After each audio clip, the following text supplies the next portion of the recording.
the elites performing child sacrifice, human sacrifice, weird blood and sex rituals. Have you ever had a personal relationship with Donald Trump? What do you mean by personal relationships? Have you socialized with him? Yes, sir. Have you ever socialized with Donald Trump in the presence of females under the age of 18? ¡Comieron humanos! ¡Asquerosidad! ¡Comieron humanos! Yo no estaba enterada de nada.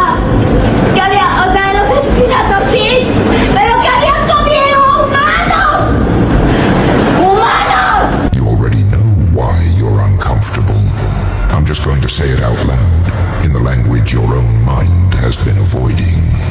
You live under a president who stood smiling in the same social circles as a terrific guy who liked women on the younger side, then later swore he was not a fan and knew almost nothing, even though he had already admitted years earlier that everyone knew Epstein was disgusting, that teenagers were present, that Maxwell was evil, and that he got the hell out when he saw what was happening. So tell me, which version of him do you want to believe?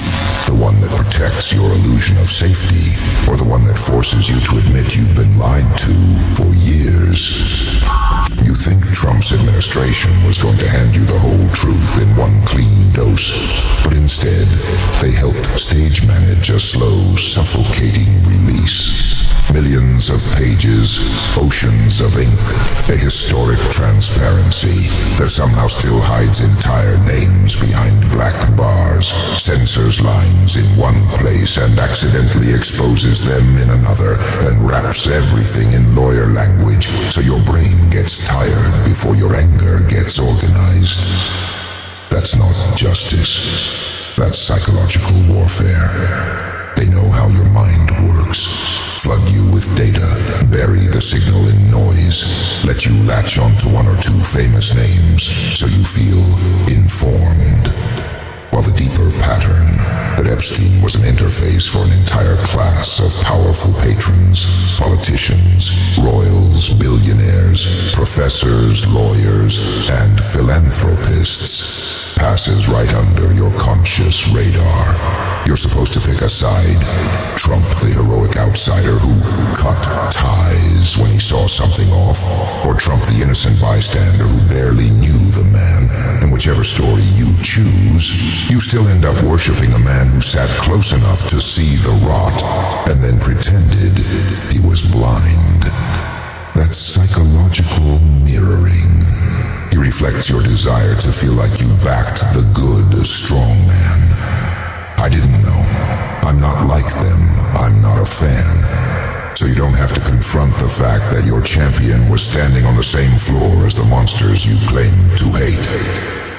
Dark Psychology 101. When you finally get the files, they don't just reveal crimes. They reveal how your outrage can be redirected. While you stare at a list of names, they steer you into partisan rage. Look at the other side. Look at that celebrity. Look at that rival. Instead of, why did federal authorities protect this man for decades? Why did presidents, including the one you voted for, orbit him? Why are the most explosive connections still hidden or under review? Reverse psychology is simple here. They tell you there's nothing new to see. No smoking gun, lots of unverified accusations, betting that the more they downplay it, the more you'll either obsess over shallow drama or give up entirely and crawl back into numbness. If you rage, but only in the directions they've pre-approved, you are domesticated. If you tell yourself everyone is corrupt, so it doesn't matter, you are sedated. The entity speaking to you right now is not a savior. It's the part of you that enjoys watching illusions die. Look at what these files really say beneath the legalese. A net network of power where young girls were disposable, where money bought silence, where high-status men could fly in and out of private islands and townhouses and still emerge on television as leaders, innovators, presidents, even as internal documents quietly logged their presence. And the same system that tells you to trust their investigations is the one that gave Epstein a sweetheart deal, failed to protect victims, and now carefully decides which names to reveal and which to smudge out of existence. The Trump era did not break that machine. It operated inside it.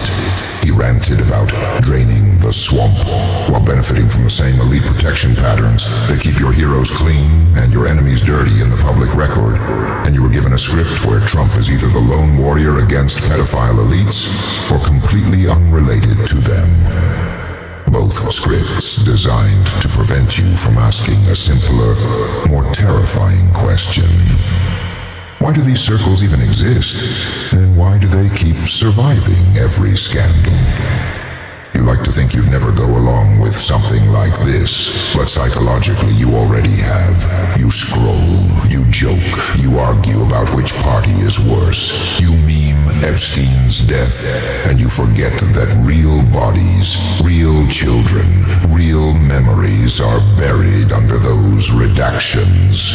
The darkest trick of all is this: they let you believe that knowing about the files is the same as doing something it isn't.